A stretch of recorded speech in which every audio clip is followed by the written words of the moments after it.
À la faculté d'agrobiotech de Jean Blou, un des campus décentralisés du Liège, on se concentre entre autres sur la recherche et l'enseignement dans le domaine de l'irrigation des cultures.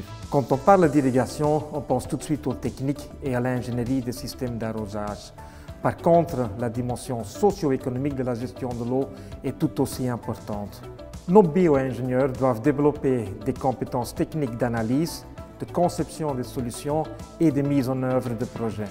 Mais à côté de cela, et pour pouvoir mener à bien leurs tâches techniques, il est important que nos étudiants développent aussi des compétences plus transversales de communication, d'interaction avec différents publics ou encore de négociation.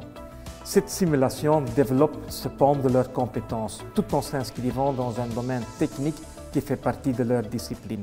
L'expérience acquise dans ce jeu est transposable à toute autre situation de gestion de projet, que ce soit dans le domaine des ressources en eau, en énergie, en sol ou dans les domaines plus technologiques que les futurs bio-ingénieurs en sciences et technologies de l'environnement affectionnent.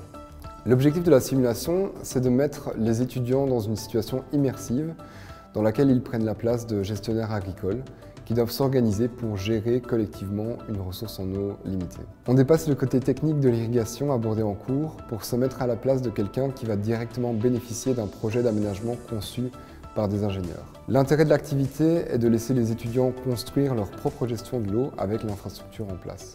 Ils ont énormément de liberté, ils peuvent voyager entre les tables, discuter entre eux, marchander.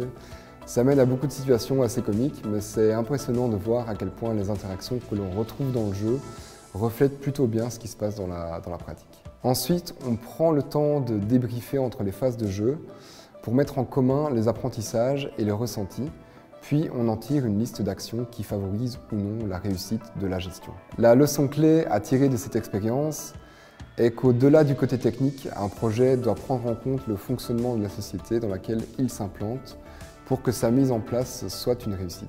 Il y a énormément d'exemples de très beaux projets techniques qui n'ont pas fonctionné, tout simplement car le public cible n'a pas été impliqué dans sa conception et ses besoins n'ont pas été identifiés correctement.